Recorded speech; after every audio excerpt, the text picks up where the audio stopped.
The beautiful and talented Lana Crowster is joining me in studio. Now, she's been performing for over 10 years and has toured with the likes of Lana Crowster and Toya DeLazy. Today, she's joining me to introduce us to her very first EP, Seasons. Hello. Hi, Jennifer. It's so nice to see you. Nice to see you too. Now, I was just saying you look so beautiful and put together. I just love your style, so thank you. You go, girl. Thanks so much.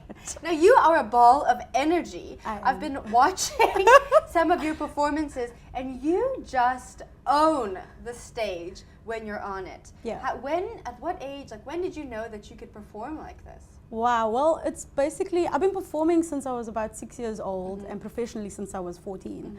But it's never been like, oh my gosh, I want to be a performer and do this until I reached varsity. Yeah. But the performing just came naturally. Whenever I'm behind a mic or on stage or people are watching me, it's just like, the energy just switches on and I'm just there. Now, so, yeah. Performing since you were 6 years old, I'm sure your family have some fun home videos that they like to bust out every now and then. Do they? Thank the Lord that technology only started happening after I was 10 years old. So there's no phone videos, no embarrassing snaps. Thank the Lord. But yeah, I'm sure there would have been if I was born, like after 94. Now, when did you realize you have such an amazing voice?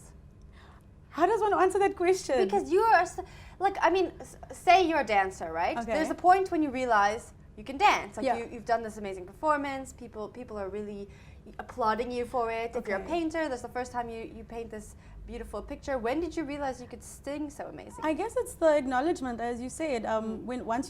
For me, it was just stepping on stage and singing and doing what I love. But I think the minute people started coming to me and saying, "Oh, you've got such a beautiful voice," all of that, it still to this day, it still takes me back, where it's like, oh my gosh, thank you. You don't expect people to be listening for some weird reason, but they are. So when they compliment you, it's like, oh, okay, I think I might have a talent. I don't know. You have one, and you know it. Now, like I said, you've toured with almost every South African musician, and you've been performing professionally since you're 14 years old. Yeah. What's your most memorable performance been?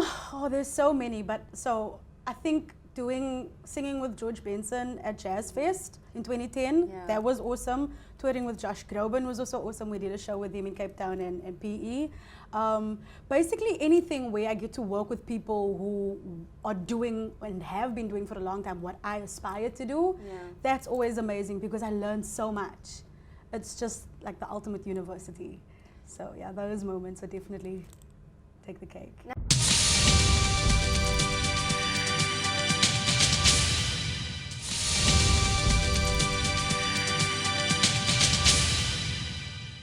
All right, well, like I said, you've toured with almost every South African musician.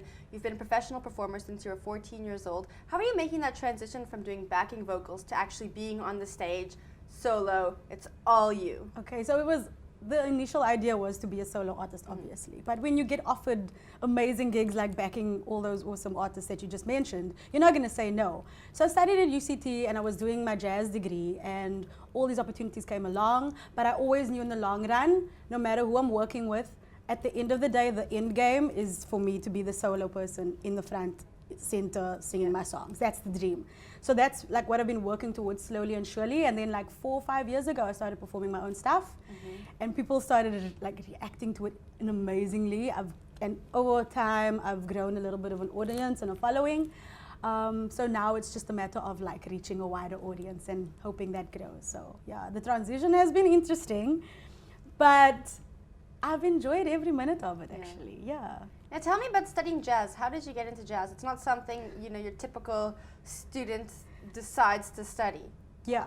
Well, I always knew I was going to sing. Yeah. And jazz is the most contemporary form of music that you can study and get a degree in and a degree that's recognized internationally.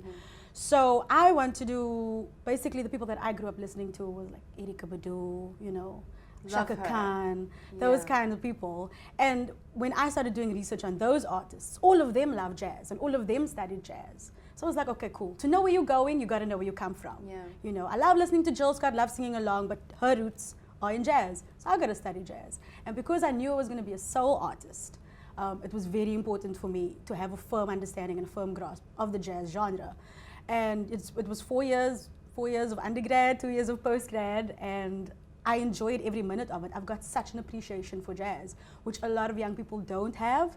But I'm really happy that I made that decision to study jazz because it gave me technique and foundation for everything else and all the that I get to do for myself. Very good at. Thank you.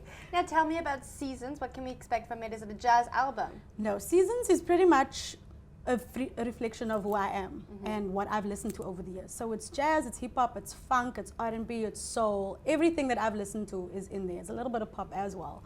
So it's very much for people who have an open mind when it comes to music, but it's also very listener friendly and it's awesome to groove to, even if I say so myself. Do you groove to it yourself sometimes? You can be No, honest. I don't Oh, actually. really? I don't. When I watch videos of my live performances, then I'll catch myself doing a little bit of this and I'm like, no, stop, pause, Do that. don't do it. But it's alright. What's your favorite song on the album? Wow, favorite song I'd have to say is probably Out of My System. It's a song I wrote about, first love and not being able to get over it, and then, just not being able to get it out of your system. We all have that experience.